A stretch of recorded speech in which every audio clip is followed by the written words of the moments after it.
This is your boy Eli. And this your boy Mike Santana. And we just jumped off the porch with Dirty Glove Bastard. Let's get it. You say you won't want us get it, and we turned in this bitch there, but you know we win it. There's a lot of guns out, and we. All right, so we got Eli and Mike Santana off the porch with us today. Yes, sir. How you guys feeling today, man? Good. Cool. All right. Okay, man. Yeah, well, you guys be coming down here to Atlanta pretty often? It's like around like 5th time, 6th time. Okay. We be down here and shit. We had a couple shows. We had a show last year. Matter of fact, we had one last night. Oh, yeah? Yeah. How'd it go? It was all right. Went to the penthouse. First time being there. Yeah. Shit was deep. Yeah, man. Atlanta's wide open, man. Like, clubs ain't closed. There's really no restrictions. Is it like that back at home in Virginia right now? Hell no. That's shut down. Yeah, we shut down. Can't really do too much out there. Can't do nothing at all. It ain't nothing to do out there. Really? Yeah, you probably gotta go to DC or something, Maryland. Okay. How far is DC from you guys? About 4 hours. Oh, shit. Just, Yeah. yeah. Yeah, about 4 hours. And it ain't. All right, man. So, Roanoke, right? Yes, sir. Yeah. All right, so talk to us about life in Roanoke. What goes on down there? I mean, Roanoke, ain't even really too much to talk about. It ain't really nothing to do. Small town. I ain't from there. I'm from Jersey, so when I came down here, it's really like, you know how you go from a city to it's that kind of thing. It's just slow. I just can't get with it. Yeah. Yeah, so I'm trying to get lost. So did you grow up in Jersey or did you grow up in Virginia? I mean, a little bit of both. I came down here when I was like, I want to say 15. Okay. Yeah. Yeah, so that's a big change of pace then, man. Going Yeah. from the city life into, is it like country living in Roanoke? Yeah, or? I mean, it's cool. Like, it's a little calmer than Jersey. You know, Jersey just a lot of shooting and, you know what I'm saying, shit like that. But, Yeah. What part of Jersey you from? Plainfield Okay. and North. Gotcha. All right, so how would you guys describe, your childhood? Who's start with you, Eli? I got 6 brothers. So I grew up with all brothers, so it was, man, I had to grow up rough a little bit, you know, a lot of fighting. But I had a good childhood growing up. It wasn't too rough, it wasn't too bad. Yeah. I could put it like that. Where do you fit in age-wise between you and your 6 brothers? I'm the youngest. You the youngest? I'm the youngest out of 6. Okay. So that they kind of help guide you and show you the ins and outs and everything, man? Show me what not to mess up at in life, you know. Just learning from their mistakes, watching them. So I just did that a lot, and then, you feel me? I feel that, man. All right, Mike, what about you? What was it like growing up in Jersey before you went to Virginia? Shit, you know, it wasn't good at all. It wasn't good. I mean, I was chilling, but it just wasn't good. I shouldn't have grew up there, for real. I seen too much I shouldn't have seen at a young age. But the Roanoke, when I came to Roanoke, like, it was all right. Fuck with it. Yeah. It's calm, so I could maneuver the way I want to, do my music and get around and shit. You know what I'm saying? I feel that. At what age would you guys say you jumped off the porch? Shit. I want to say, like, you saying like music-wise or like just really jumping off? No, just the porch? life in general. Life in general, shit. 17, I've been doing this shit. We've been doing this shit as young niggas. 16, 17. All my niggas. Yeah. Key, James, Teak, all them. I feel you. So how'd you guys meet? How long ago was that? High school, we met through my boy Tyreek, musical-wise, but I always knew him since school. Okay. But we was like the only 2 really taking it serious during the time, so I hit him up. It was like, yo, since you taking it serious, like I'm taking it serious, let's just really do it. Yeah. And then since then, it's just been a movie. That shit been going, like, it's been clicking. Okay. When did you guys first start making music individually? 2017. Okay. We really start like really taking it serious, really going to real studios. Yeah. We cut the house studios out. We just really started doing like a lot of things more official. You feel me? Like we was like trying to make it as real as how they doing it in the industry. You feel me? Really get that look. Yeah. What had inspired you guys to start making music at first? Shit, at first, for real, it was just something to do. It was just something to do, and that shit just like grew on me type shit. And then, you know what I'm saying, people started fucking with the music, you know, the bitches, niggas started hating and shit like that. And then I like that shit, so I was like, fuck it. I'm just keep giving them what they want. This what they want, this what they gonna get. Yeah. For me, it was like I watched my big brother. He was rapping before I was, so when I was like 8, he put me on like my first song. 9. So Really? since then, yeah, I started really messing with music since I was like in middle school, but I never took it serious. I always used to mess around with it, but I never took it serious till about my senior year in high school. That's when I finally realized like that's what I really want to do in life. You feel me? So I just took it full throttle. Yeah, I feel that. Who'd you guys grow up listening to? I grew up listening to a lot of Chief Keef, Okay. a lot of drill music, mainly him though. I like Dirk, Lil Reese. I like a lot of like this Chicago music. I just like I don't know, I just like they energy, they vibe. It's that sound is it gotta be different. that sound. It just give you like, just make you want to turn up type shit. Yeah. Yeah, they had a hell of a run too when they were first coming out. Hell yeah. Everyone in their camp blew up too. He started everything for the goddamn generation. He started Facts. everything. Real shit right there, man. So how long ago was it that you guys started rapping together? 4 years ago, going on like 5. Okay. Like we just been dropping like a lot of tapes, group tapes, like me and him, like Eli, Mike, Santana, blah, blah, blah. He got a couple songs, I got a couple songs, back and forth. Couple features here and there. It's going fed. That's how we like really been doing it for real. Yeah. Was it instant chemistry when you guys first started recording together? Yeah, Yeah, it was definitely crazy. It was. Cause And- at one time, I was about to start like stop rapping, like quit the rapping shit because I couldn't get. Every time I tried to get in the studio, my producer and shit, Tyreek, he was talking about like he used to cap to me sometimes, but like sometimes it's like this nigga really don't be at the studio, but like you know what I'm saying, nigga cap. So I was like, fuck it, I'm done trying type shit. And then I went with him to the professional studio and shit, and then I was just in there ever since. So. Yeah. Who's more likely to do the hook or to start off the song? Me, Yeah. I usually come up with the hooks like a little bit faster. I can say, but he can do them too. Like don't get me wrong. I don't really fuck with the hooks like that. I can do the hooks, but like the verse, I can kill any verse. I can kill a verse. Yeah, he's stronger on the verses than I am. Like he'll come harder. But I'll come harder, like I'll come with the hook. It'll come together like, all right, he got a good hook, and then Unless the beat come off crazy. The beat come off crazy, I'm hopping right on it. Like soon as the first 10 seconds, nigga, you don't hear me rapping, no cap. I feel that, man. What's you guys' thoughts on the rap game right now? Shit, you know, it's fucked up. It's fucked up out here, man. For niggas that's on shouldn't be on, you know, shit like that. The little Uzis and shit. Well, Uzi hot. I don't care what nobody say. Uzi hot, but like the little pumps and shit. Like the little, not a mumble rapper, but just not saying nothing. Like rapping about rocks and shit. Like stupid Facts. shit. That shit. I don't see how that shit is going, but it's going. So. Yeah. Is there much of a music scene back at home? it is. Everybody back home really like rapping, but I feel like they started rapping because like we really started taking it serious. They felt like they can do it too. Like that's how I really like feel about that. But it's really going crazy though. It's a lot of talent back home. A lot of slept on people out there, but it's a lot of garbage out there too, so don't forget that. It's a whole lot of garbage out there. Facts though. Is there a lot of unity amongst the artists out there? Nah, it's basically like competition. Everybody want to be the first one to really blow from Virginia. Because like nobody really blew except Chris Brown, but he a singer, so And Pharrell and shit. But, yeah, but ain't really it's way been- back when. Nobody know Roanoke or Virginia for anything but them two, but it ain't known for rapping. So everybody trying to be that first person. You see what I'm saying? So it's like, it's basically like a lot of competition. It ain't no unity. I tell you that now. Do you guys get a lot of support back at home? It's 50-50. There's a lot of love and there's a lot of fake love too. A lot of hate. Niggas will fuck with you just cause you doing shit, like just cause you know what I'm saying, doing your thing. Niggas will try to like bandwagon type shit, so. Yeah. Niggas be done. It's a lot of that going on. What's it gonna take for a rapper to blow up out of Roanoke? They gotta come with like something different. It gotta be something different. You gonna have to be hot, you gonna have some money, and you gonna have to, really that shit, cause you can just blow up any day, you know what I'm saying? You can go viral and shit. We went viral, but.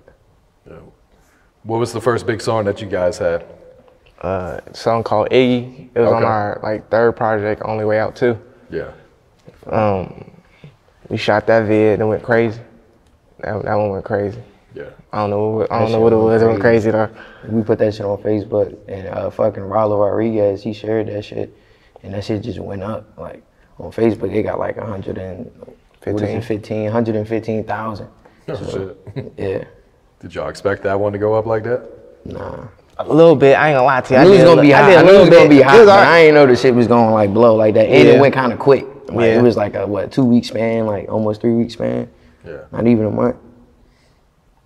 And Chief Keef reached out to you guys? Oh yeah, on Instagram. That was back in like 2019.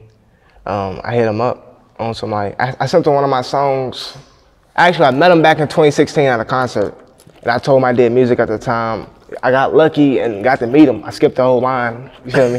That shit was crazy. I skipped the guitar, my boy. I skipped the whole line. Got to the front. One of these dudes was already talking to Tato. Like, let me get a pair, all that. I couldn't even get in. I skipped to the front. Keef stretched and was like, let them two in, pointing at me, and the dude got in. I told him I did music, and he let me in his DM. So I finally like really started making music. I sent him one of my songs called Pistolia. We had did, and he liked it. He was like, he fucked with it, all that. So I just asked him for some like musical advice. You feel me? And he gave it to me. Like he just told me like, stay out of trouble. Don't do what he did. Don't sell drugs. Like just try to get it the right way.